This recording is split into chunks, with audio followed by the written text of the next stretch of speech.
بسم اللہ الرحمن الرحیم۔ تمام دیکھنے والوں اور سننے والوں کو السلام علیکم ورحمۃ اللہ وبرکاتہ۔ شیطانی وسوسہ۔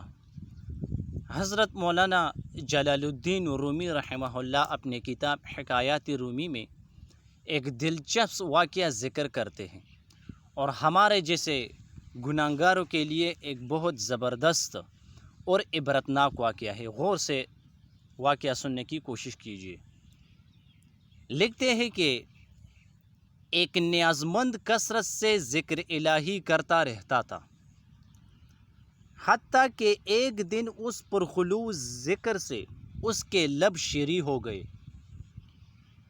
شیطان نے اسے وسوسوں میں مبتلا کر دیا کہ بے فائدہ ذکر کی کثرت کر رہا ہے، تو اللہ اللہ کرتا رہتا ہے، جبکہ اللہ کی طرف سے لبیک کی آواز ایک بار بھی نہیں آئی اور نہ ہی اللہ کی طرف سے کوئی جواب ملتا ہے۔ پھر ایک طرف محبت کی پینگ بڑھانے سے کیا فائدہ؟ یہ اس بات کی دلیل ہے کہ تیرا ذکر الہی اللہ ذوالجلال کے ہاں مقبول نہیں۔ شیطان کی ان پرفریب باتوں سے صوفی نے ذکر کرنا چھوڑ دیا، شکستہ دل اور افسردہ ہو کر سو گیا۔ آنکھ سو گئی اور قسمت جاگ گئی۔ خواب میں دیکھا کہ حضرت خضر علیہ السلام تشریف لائے اور انہوں نے دریافت کیا کہ ذکر الہی سے غفلت کیوں کی؟ اے نیک بخت، تو نے ذکر حق کیوں چھوڑ دیا؟ آخر تو اس ذکر پاک سے پشیمان کیوں ہو گیا؟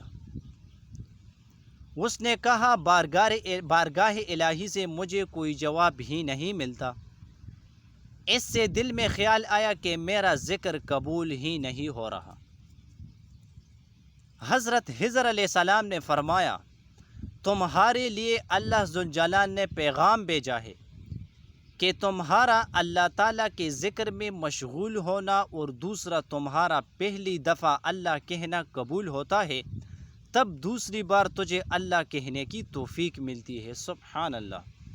اور تمہارے دل میں یہ جو سوز و گزار ہے اور میری چاہت، محبت اور تڑپ ہے، یہی تمہارے ذکر کی قبولیت کی نشانی ہے۔ اے بندے، میری محبت میں تیری یہ تدبیریں اور محنتیں سب ہماری طرف سے جذب و کشش کا ہی عکس ہے۔ اے بندے، تیرا خوف اور میری ذات سے تیرا عشق میرا ہی انعام ہے اور میری ہی مہربانی و محبت کی کشش ہے کہ تیری ہر بار یا اللہ کی پکار میں میرا لبیک شامل ہے۔ سبحان اللہ۔ تمہارے ذکر کی قبولیت کی نشانی یہی ہے کہ تمہیں ذکر حق میں مشغول کر دیا۔ ایک جاہل اور غافل ذکر حق اور دعا مانگنے کی توفیق سے محروم رہتا ہے۔ اللہ ذوالجلال کے ذکر کا اجر خود اس ذکر میں ہی پوشیدہ ہے۔ اللہ تعالیٰ اپنے ذکر کی اور یاد کی توفیق اسی کو عطا کر دیتے ہیں جس سے خوش ہوتے ہیں، اور یہی اس کی قبولیت کی دلیل ہے۔ سبحان اللہ۔ میرے بھائیوں، بہت بہترین اور سبق آموز واقعہ۔ دیکھو، علماء لکھتے ہیں کہ نیک عمل کی قبولیت کی نشانی یہ ہے کہ ایک نیک عمل کے بعد دوسرے نیک عمل کی توفیق ہونا، یہ اللہ تعالیٰ کی طرف سے نیک عمل پر قبولیت کی دلیل ہے۔ مثال کے طور پر ایک شخص نے نماز فجر پڑھا اور اس نے ظہر کا نماز بھی پڑھا، تو یہ جو ظہر کا نماز پڑھا تو یہ دلیل ہے اس بات کی کہ اس کا نماز فجر وہ قبول ہو گیا۔ کیوں؟